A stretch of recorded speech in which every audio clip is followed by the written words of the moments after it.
The world we live in has never seemed easier to connect to, and yet so full of challenges for all to see. From genocide, crimes against humanity, to war crimes, we know more about what needs to be changed than ever. What's good to know is that we don't have to go it alone. That even in a time of complexity, danger, economic turmoil, and wars, as students and teachers, we have great examples of leaders who have come before us who have stood up to injustice.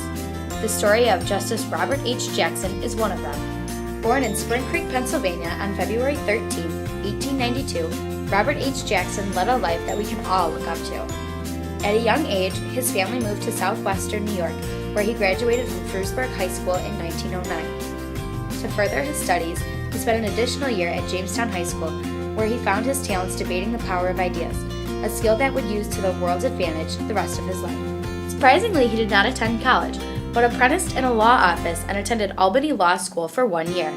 He took the New York State Bar exam to be a lawyer at age 21, and became a prominent trial lawyer in Jamestown, New York, a city about 70 miles south of Buffalo.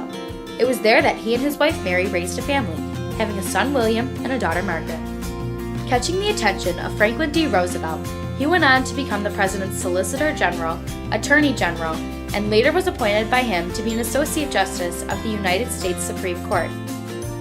After Roosevelt's death, Justice Jackson was asked by President Truman to represent the United States at the London Conference that set up the International Military Tribunal and served as the Chief of Counsel for the United States at the first Nuremberg trial of the major Nazi leaders in 1945 and 1946. Jackson's brilliance and courage in bringing Nazi war criminals to justice set the standards for modern international law, which the world continues to look today.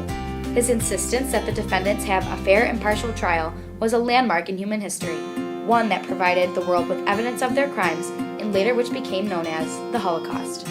It was there in Nuremberg that Jackson and his colleagues built a case that demonstrated to the world what we now know as the history of Hitler's Germany on captured Nazi documents and other irrefutable evidence. After serving at Nuremberg, Justice Jackson returned to the bench of the United States Supreme Court, where he continued to build his reputation as being one of the brightest and most articulate judges ever to have served. Shortly after participating in the landmark Brown v. Board of Education desegregation case, Jackson suffered a fatal heart attack and died on October 9, 1954. He was 62. Every justice of the Supreme Court came to Jamestown for his funeral. He is buried in the Maple Grove Cemetery in Frewsburg, New York, under a simple headstone that reads, "He kept the ancient landmarks and built the new." What follows on this website are lessons that focus on Justice Jackson's life, his work at Nuremberg, as well as his dreams for a world without unjust war. In a speech at the University of Buffalo, given only days after he returned from Germany in 1946, Jackson said that improvement through education offers the last clear chance of civilization to avoid catastrophe. It is with that thought in mind that these lessons were designed.